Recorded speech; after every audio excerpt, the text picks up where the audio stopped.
All right, Coach Hill, kind of a rough week of baseball with the loss of Tech, giving up that big inning in the beginning. Kind of was hard to dig out of that hole, and then tough fought series against UCA with some bad weather conditions. Had to change it to a doubleheader, splitting the doubleheader, and then kind of a rough day on Saturday. Just kind of overview of what you saw from the team this weekend. You know, probably the same thing I've been seeing with the guys over probably the past couple of weeks. Frustrated. I think that's probably the overriding term that you could say from a player standpoint, coach standpoint, just looking at the whole thing. I think the frustration is probably has more to do with what we know we're capable of doing, what we've shown that we're capable of doing, both offensively, pitching-wise.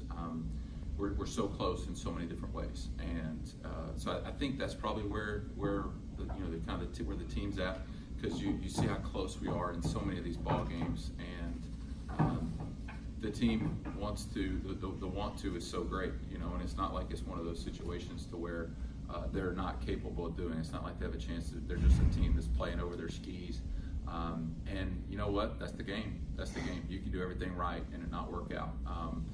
And so I get it. I'm right there with them, and that's probably why you haven't seen a scenario where nobody's yelling at each other, nobody's screaming.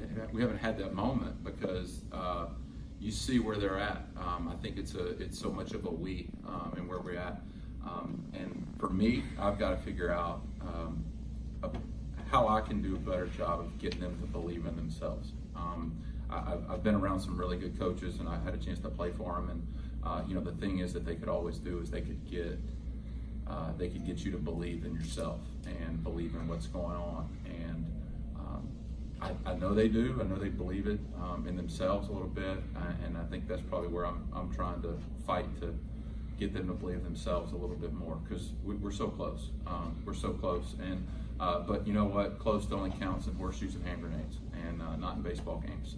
So where we're at from a standpoint, overall, if you look, you told me at one point we'd be 16-16. It wouldn't have surprised me.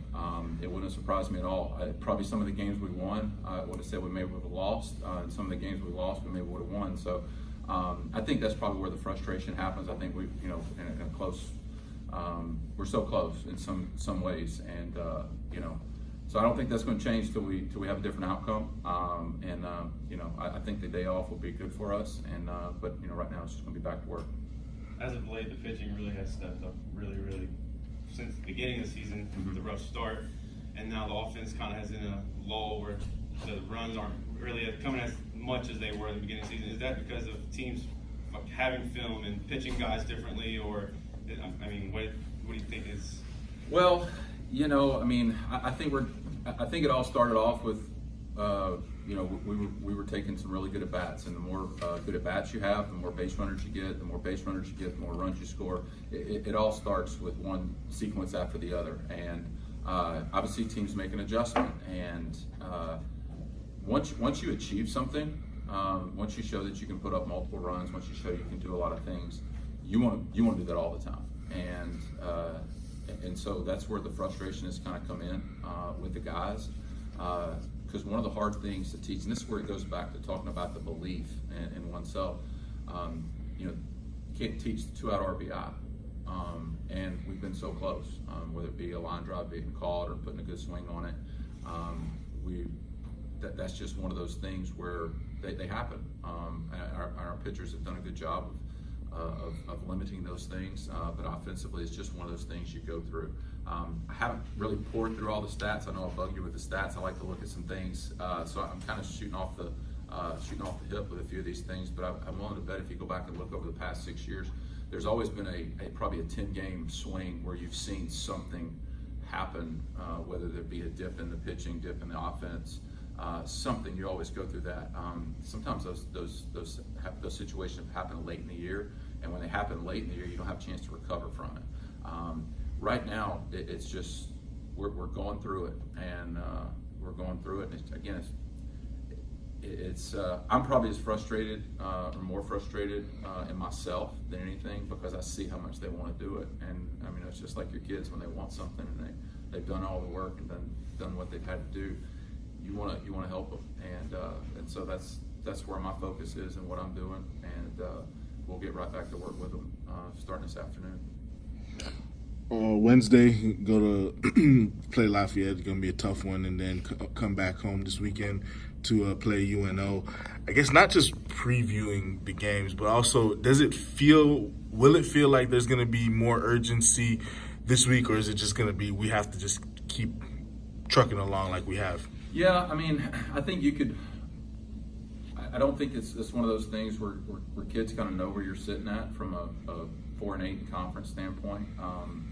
I think they know that. I think you can. It's like when you see little league parents, the kids all nervous and stuff, pitching it, and then they scream at them to relax. You're like, what? How do you do that? And so I think you just have to look at it objectively, to be honest with you. Hey, where are we at? What do we have to do? You look at this weekend will mark the halfway point through the conference, and what you have to do. Our goal has not changed, and what we want to do, we're setting out to win every single ball game. We know that those things may or may not happen, but the preparation and being prepared for that hasn't changed. The thing that this team wants to keep doing, they want to go play again. They want to play. I mean, you want to find a way to, we can't get out there and play ULL quick enough. Then we can't go out and play UNO quick enough because, again, their desire and their want to is so huge. And I want it for them too. I think what you have right now is you've got about 35 people, including the coaches, trying to find a way to figure this thing out. And what we're trying to figure out is how do you make one more pitch? How do you get the 2-out hit? How do you do those things? There isn't necessarily one answer on that one. It's about trusting yourself, about preparing, keep putting yourself in those situations. So, will they be? Do they matter more? Yep. Maybe. I mean, just because there's less of them, it's probably like the 7th, 8th, and 9th inning. There's less time on those things. So, but I don't think the thing is, once you start the game's begun. I mean, and you're just going out and playing the ball game. So I don't think any of that other stuff kind of creeps in. You probably feel that more before the game, after the game, those kind of things. So, hope that answers the question. You got UNO coming in. What have you seen from them that you think we can exploit to kind of get back on track? Haven't had a chance to really look at them just yet. I mean, I know they've had some really good games. Again, they probably had some similar games, non-conference opponents. I think they beat Tulane. I know they had a good opening weekend against Michigan State. A few people haven't looked at them a whole lot. So I think they split with Lafayette. So I mean, they're a good team. I think they've had some struggles in the conference right now, but have no idea. And that's the thing. Once you realize this, and I think our team is starting to realize it, it really has very little to do with the other team. It has more to do with you and what you're able to do and how you're able to play that single game. I was looking at the bag. I can't remember how many games you did it, but I know at least one game you started Jay Cochran. I believe it might have been in DH. Is it a case of just kind of trying to see if a different bat can be effective, and are you going to kind of continue to maybe tinker with the lineup going forward? Yeah, I mean, I don't think the tinkering the lineup is something you necessarily want to do. Jake Cochran has done everything we've asked him to do. He's a veteran guy, and it wasn't necessarily the ideal situation starting versus the left-hander, but we'd had some guys that just had some struggles with it. Clayton Raspberry's been kind of probably putting a little too much on himself, and if you kind of look at his numbers over the past couple of weeks, you can see that he's pressing. It's very similar to the way Joe Provenzano kind of did, and there's no way to get out of that other than keep playing. So you'll see Jake go back in there. I hope he forces me to keep him in there the whole time. I couldn't be more proud of him and what some of the other guys have done because they've been great teammates in every single area that you could be.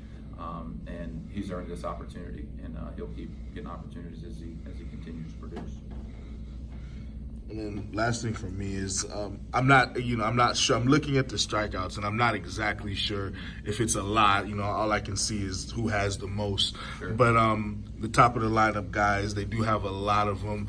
Is there anything? I know you say you can't necessarily teach a 2-out hit, but is there anything you can kind of tell them in how they approach at bats? Sure. Yeah. I mean, I would say strikeouts are never something that's been a problem for me. I mean, to me, a fly out, a ground out, and a strikeout, they're all the same thing. We want to be aggressive. We want to try to hit the extra base hit the ball hard. With that, it's going to come some strikeouts. With that, that's never been a problem. How we go about it, are we striking out because we're taking 2-0 fastballs, 0-0 fastballs, get me over breaking balls? It's more about how it's happening. But I think if you probably went to look through the first part of the season, you see a lot of strikeouts as well. It's the ability to get the other things and be able to get the walk, be able to get the hit, just having better at-bats throughout the whole thing. Like I said, there's no one magic thing with that, but I will say this, the more you talk about strikeouts, the worse they get. It's kind of like throwing strikes. Hey, man, just throw strikes. They can't throw strikes and things. You just got to keep working on your craft and what you got to do. It's similar with our guys walking guys early in the year. That last thing we talked about, hey, quit throwing balls. It'll turn. It'll turn. You just have to stay committed because everybody here, they've shown the ability to be able to do it. And main thing for me is I've got to make sure I can get them to believe in themselves and doing those things.